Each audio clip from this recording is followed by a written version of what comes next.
learning more about a rare meeting in Havana between CIA Director John Ratcliffe and senior Cuban officials, as well as the grandson of former Cuban President Raúl Castro.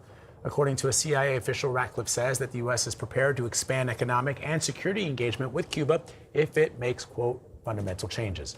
Rare protests erupted this week in Cuba as it grapples with a massive power failure. The nation is facing an energy crisis as a result of the Trump administration's oil blockade. I want to bring in LeoGrande. He's a professor of government at American University, as well as a specialist in Latin American politics and U.S. foreign policy as it relates to Latin America. Thank you so much for joining us, Professor. Thanks for having me. So how bad is the economic situation, and how long can Cuban residents endure these current conditions without directly threatening the government in power?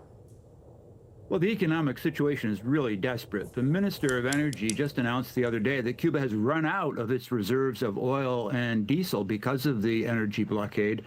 So the economy is really grinding to a halt.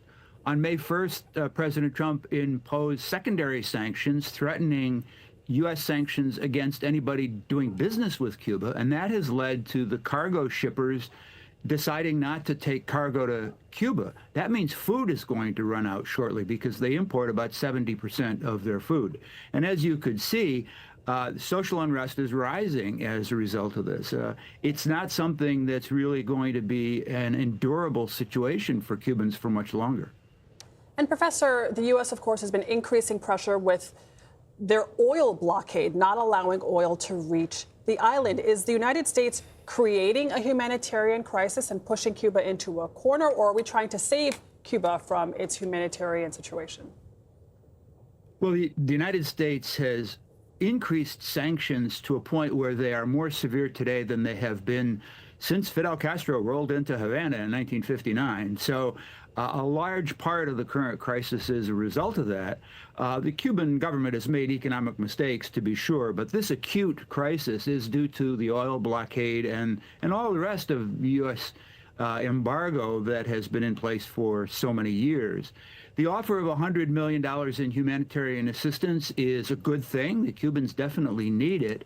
It's not entirely clear whether there are any strings attached to that, other than the fact that the United States insists that it be distributed through the Catholic Church, which really doesn't have the capacity to do that kind of distribution at this point.